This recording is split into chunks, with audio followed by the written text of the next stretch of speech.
What's next? Sandy Weiner. Has your life ever changed in a split second? COVID, job loss, hair loss. You can't always control what happens, but you can control how you respond. You might ask, why me? Or better yet, what's next? Because what's next might be far better than anything you could ever imagine. Toastmasters and guests, when I was 50, I got divorced and I had no idea what was next. I was overwhelmed, co-parenting 3 teenagers, paying a mortgage for the first time, online dating. Some days I barely made it through. But if I hadn't divorced, I would not have discovered what was next for me. A new career as a life coach, helping people like myself who were navigating big changes in midlife. I'll never forget one of my first clients, Joe, whose life had changed in an instant. He and his wife had happily worked together for the same company for 30 years. During the Great Recession of '08, their company downsized. Joe was laid off. His wife was kept on. Can you imagine what dinner was like in their home? Everyone's asking about you at work, honey. They all miss you. That's great. Pass the peas, dear. Every day when his wife left for the office, Joe paced the living room feeling lost and without purpose. His career had meant everything to him. At 53, he was afraid he would never find meaningful work again. And that's when he reached out to me for coaching support. During our first session, I asked him to do something completely counterintuitive. Complain. Because if you don't express your emotions, especially the hard ones, they will hold you back. All of the feelings he was holding in came pouring out. I gave everything to this company. This is how they repay me? Who would hire an old geezer like me anyway? Why does my wife get to go to work every day while I'm home binge watching Seinfeld and eating Cheetos? Joe took a deep breath and he began to relax. Then I asked him, what's one of your favorite memories from childhood, Joe? A time when you felt excited and alive. He thought for a minute, and then he began to smile as a memory came back to him. He's 10 years old, and he's walking through his grandmother's kitchen. The air smells sweet with a hint of cinnamon.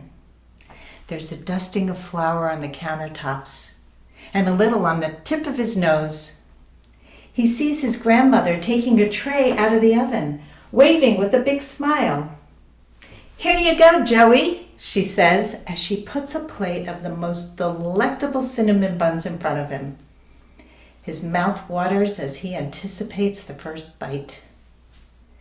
Joe baked with his grandmother every time he visited. Baking came to represent safety, connection, and love.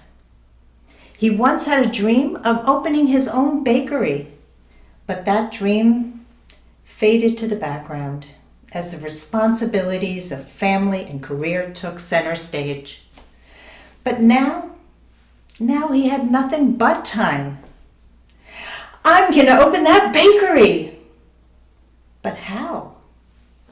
Well, over the next few months, we developed a plan to turn his dream into a reality. And just as the bakery started to take shape, his get up and go got up and went. He called me in a panic. My bakery is going to fail. Oh, if it does, then what? Well, then I'll lose all my money. If you do, then what? Then I'll lose my house. My wife is going to leave me and... Oh. I see what you did there. In that moment, Joe realized it was his fear of failure that was standing in his way.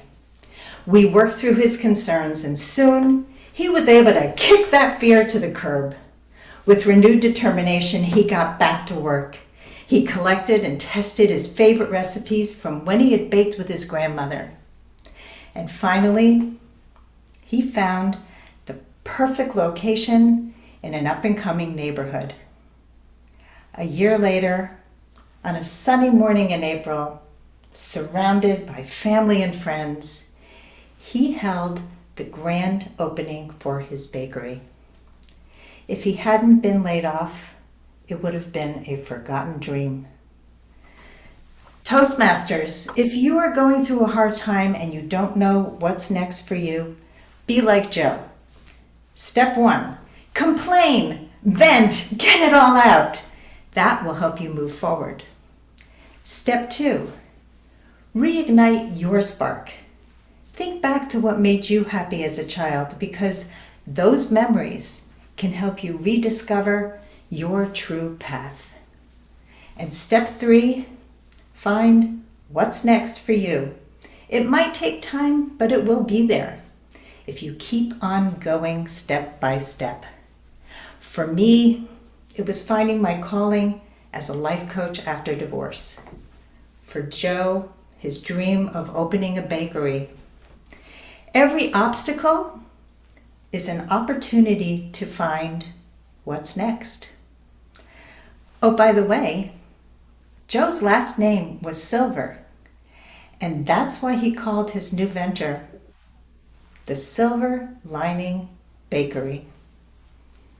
Contest chair.